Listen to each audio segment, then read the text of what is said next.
Special edition of the KPVI News 6 Week in Review. We're taking the whole half hour to talk about addiction and the effects it has on our communities. Joining us now to talk about the role of addiction in law enforcement is Bonneville County Sheriff Paul Wilde. He's been in law enforcement for 35 years, and so I imagine you've seen firsthand a lot of the things that Dave Pinniger was talking about previously and the effects that addiction has on our communities. Between the calls that come into dispatch and in dealing with inmates at the jail and the various aspects of law enforcement, what percentage, can you give a percentage to it, or what kind of role does addiction play in your line of work? You know, over everything that we do, I would say that a very high percentage, so 60 plus, has to do with the addiction, with burglary, with theft, with mental health pieces, with all those kind of things that are going on.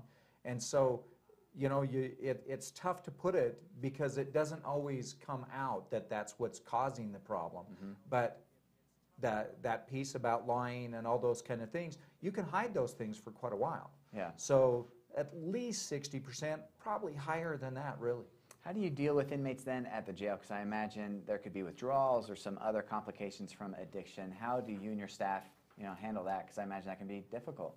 We have mental health and medical on staff that work with us. So with that, we're talking and working through those issues all the time.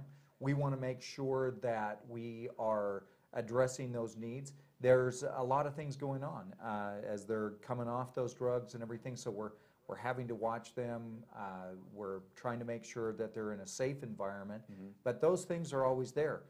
Some of the causes, you know, some of the frustration and the anger and those kind of things break out in the jail. Yeah. So you're always dealing with those things, but that's kind of that world that we're in right there, and so we're always very aware that that's going on. How easy is it to get? I mean, it seemed like in the early 2000s we were doing stories one a week about a meth lab being bust, and have we lost our focus on that? Are they still out there? How easy is it to get by these substances? You know, it's a little different, both areas. So in Pocatello, there were a lot of labs coming down. Yeah. We have maybe 2 to 3, 4 labs that we know about that are actively going all the time. A lot of our meth and things that were coming in are coming in out of Mexico and other areas, and coming into our area, coming from LA, coming from Phoenix and up through the, you know, I-15 corridor. All those kind of things are coming around. So it's kind of a common thing. So labs, they're always here, but there's a lot of drugs coming in. I want to be able to give people some hope, so quickly, give me a story of hope from your line of work of watching someone overcome. You know, there was a young lady that basically one time, that's all it took for her. And she went through all those things, and then Dave, you know, came to it. You know, oh yeah, I was doing good, but then I fell off, and I was doing bad. Well, she did the same thing. It cost her family hundreds of thousands of dollars through all the things. And she came in not long ago and said, thank you. Thanks for believing in me that I could get there.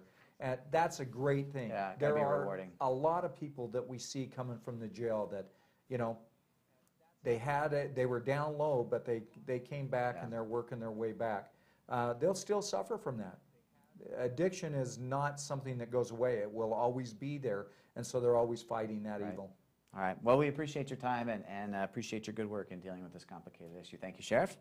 Still to come, we'll talk about the road to recovery, how to get there, but after the break, Doug Iverson's got a look at the weather forecast.